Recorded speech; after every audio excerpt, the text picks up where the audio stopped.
I'm just a guy who loves Disney that has way too much time on his hands. If anybody from Disney is watching, please don't sue me. Yeah. I'm here to rate, review, and describe all of your favorite things from the magical world of Disney. I'm File91e and welcome to my Disney news and reviews.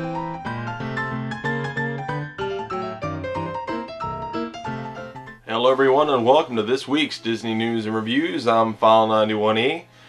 First quarter of the Ravens game just ended, so I'm going to try to squeeze this in here and edit it as the thing goes on, as the time goes on. So I want to try to make this a short one because I want to see my Ravens hopefully beat the Tennessee Titans.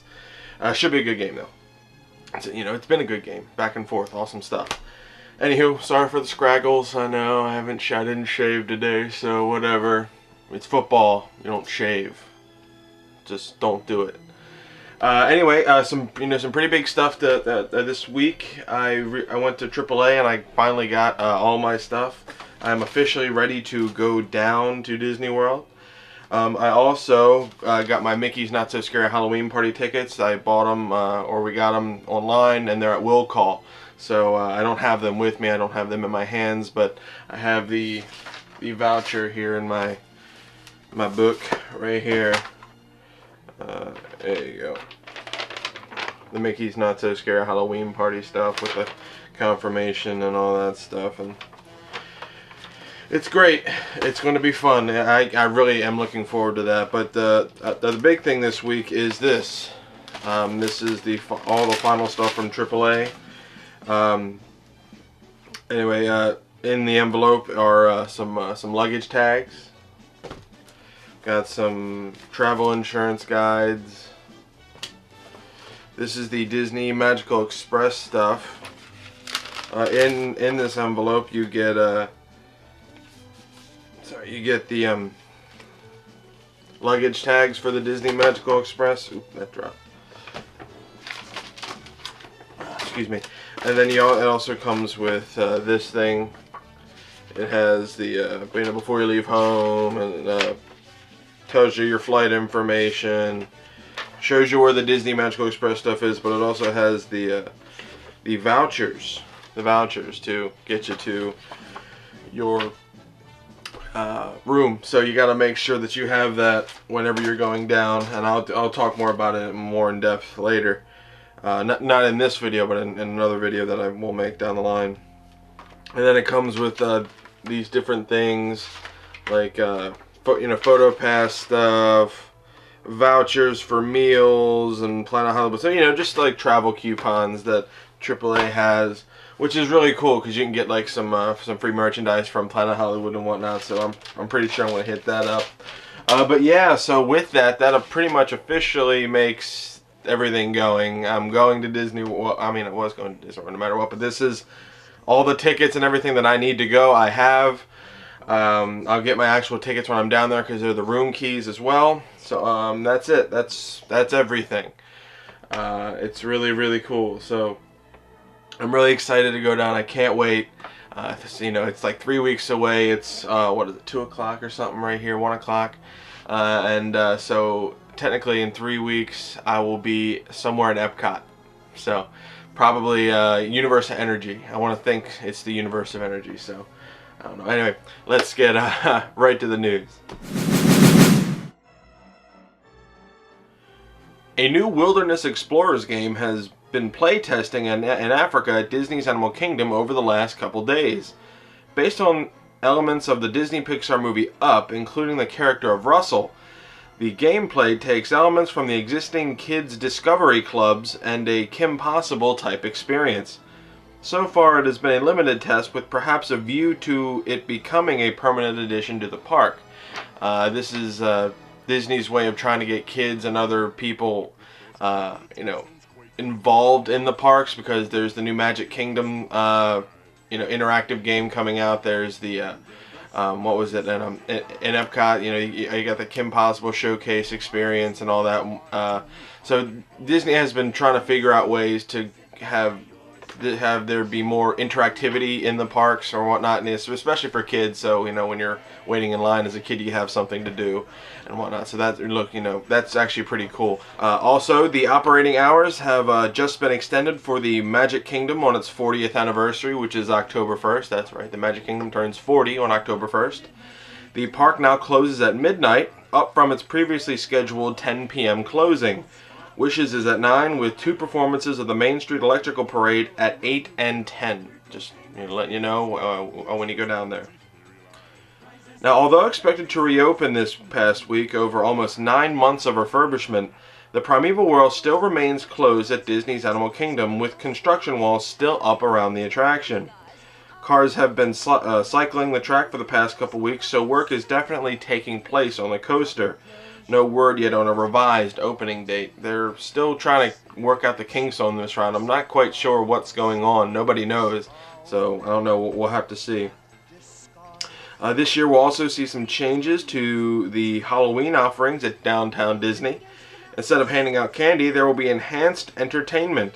If you're looking for candy, the available option is Mickey's Not So Scary Halloween Party at the Magic Kingdom. I'll be hitting that, so I'll show you all that when I go down. Cirque du Soleil will be closing for a planned refurbishment. The closure runs from September 18th to the 26th, so keep that in mind. And finally, Tutto Italia Ristorante at Epcot's Italy Pavilion will be closing for a lengthy refurbishment from January 8th of 2012 to April 1st of 2012, reopening on April 2nd of 2012. So just keep that in mind if you're going down between those dates. That's it for the news, so let's get right to the reviews. Okay, the first thing I want to review is something that I haven't reviewed yet, but I put this over so much that I could technically have done reviews on it. A lot of people have been asking about my Disney books and whatnot, but the first thing that I kind of want to talk about, if it were to pertain to books, is this book. The Unofficial Guide to Walt Disney World 2012. I know I've already talked about it, but I haven't officially reviewed it. But this is something that I think every person that goes down to Disney should have. I recently went to a bookstore and it got me to thinking maybe I should review it, because I always go over to the tourist section and I see plenty of copies of this. More copies of this than other books. Now, I'm not saying that these don't sell. I'm saying that they sell so much that they have to have more in stock, for everything. So anyway, yeah, the Unofficial Guide to Walt Disney World 2012 is probably my favorite. Disney travel book. It has so much information, it's unreal. The main reason why I like this book, aside from the information, is it's all blocked into getting ready to go to Disney, what to do at Disney, where to stay, what restaurants to go to, and then they break down each individual ride very, very thoroughly. They tell you a little bit about the ride, they give you wait times, approximate wait times, they give you a star rating of it on their opinion. Now, unlike most travel books that kind of have a connection with the place that they're going, these guys really don't. These guys are they're fans of Disney and they know what they're talking about. The big thing about these guys is that they have touring plans right here. I want to give you here's a little sample right here. And each of these touring plans work. I'm not joking, they actually work. They actually tell you what to do and when to do it. They tell you when to get to the park, what what to do first, what to do second, what to do third, and whatnot. For instance, Epcot one-day touring plan: arrive 40 minutes before official opening time, obtain fast passes for Soarin', then in Future World, ride Test Track. There's a lot of crisscrossing and everything, but it works. It actually saves you up to 4 hours of waiting time, which is huge, especially when you're at Disney World. That's 4 hours of getting to do whatever you want to do while still seeing everything at Disney World. So now, when I actually go down in October, I'm actually going to be doing the touring plans. I want to be trying to follow them to the T, and hopefully, save some time. And granted, it's off season, but it's around Halloween, so people are still going to be going down.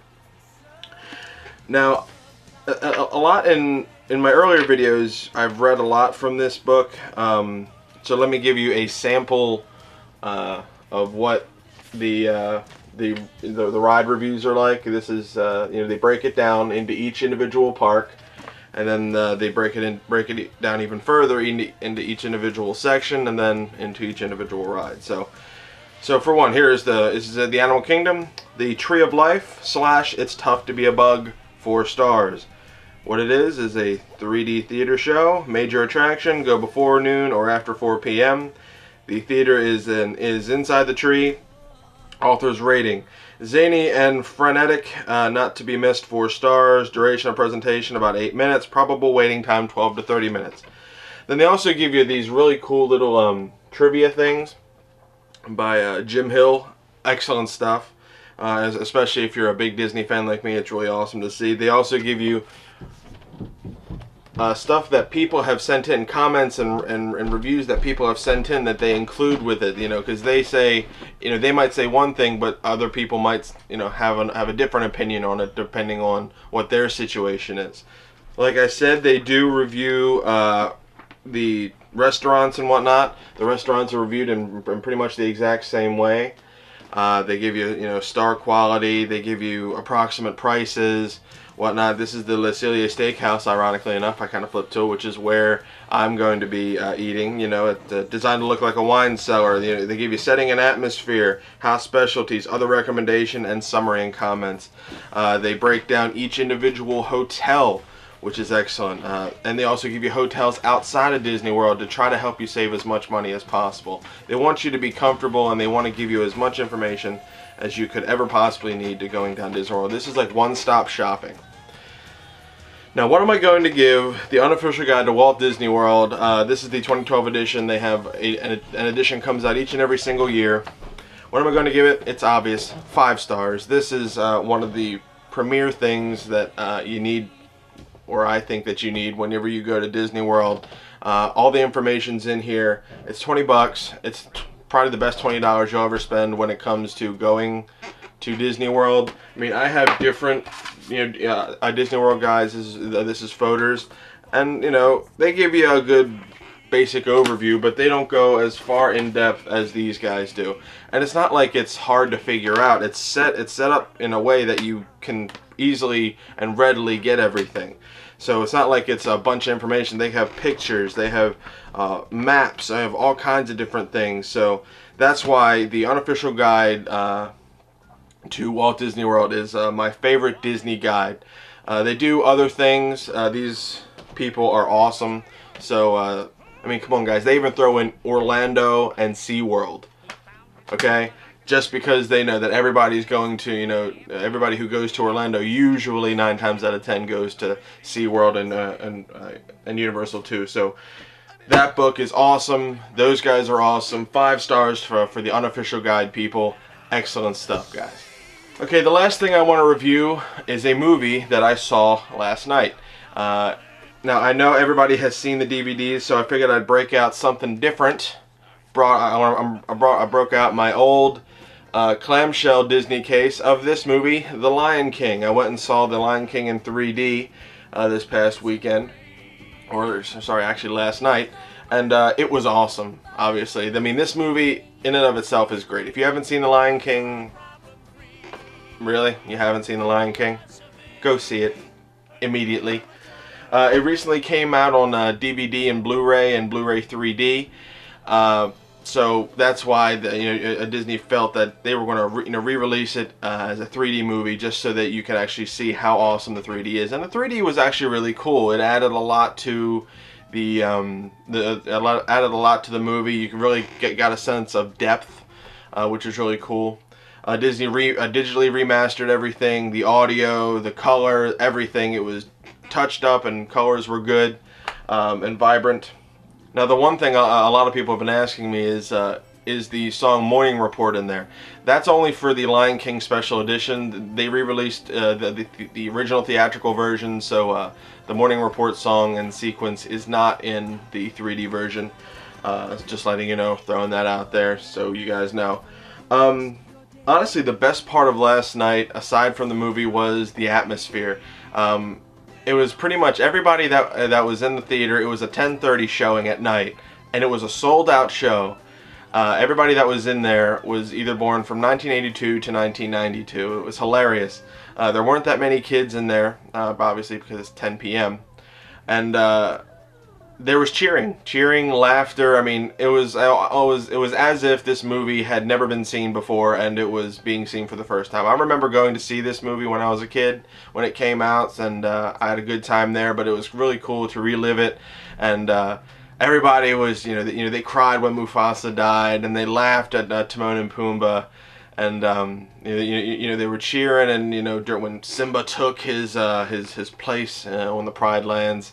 So that was actually really cool, and just the emotions were cool. And I think the coolest part of the night, though, was when everybody started singing Hakuna Matata. Everybody in the theater was singing with the characters, singing Hakuna Matata, and it was really, really cool. It was just a really awesome night. The movie was great. The 3D was good. It added to it. It didn't take away from it. I mean, it's already a 5-star movie. I mean, come on now. It's The Lion King. But it was totally worth it, and I recommend you guys go see it for as long as it's out. I mean, on Friday alone, it made $8.8 million.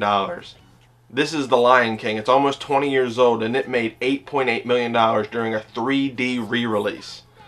I mean, come on now. I mean, it's just The Lion King. I mean, there's nothing else to it. It's just The Lion King in 3D, and so many people went out to see it. I think it's a big nostalgia trip for a lot of the kids or a lot of the people my age. So totally love it. Lion King. What am I going to give The Lion King in 3D? Come on now, 5 stars. Excellent thing. Excellent movie. The 3D was great. Didn't take away from it.